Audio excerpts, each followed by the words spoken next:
Hello বন্ধুরা, আমি আজকে সিঙ্গারা বানাবো। তো আপনারা সবাই আমার সাথেই থাকুন। প্রথমে আমি আটাটা নিয়ে নেব, সুন্দর করে একটা তৈরি করে নিব। এরপর একটু বেলে এর মাঝ বরাবর কেটে নিব, কারণ এটাতে আমি দুটো তৈরি করব তাই।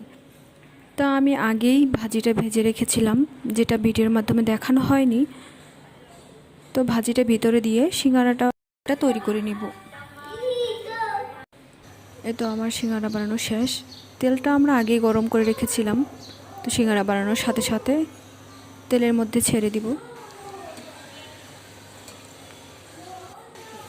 তো এই তো আমাদের সিঙ্গারাটা প্রায় ভাজা শেষ।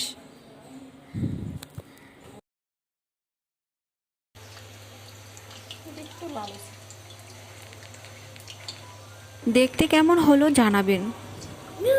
বাইরের থেকে ঘরে খাওয়া অনেক বেশি ভালো বলে মনে হয়, তাই যেমন পারলাম আমরা ঠিক তেমনই বানালাম। চাইলে আপনারাও বানিয়ে এভাবে খেতে পারেন।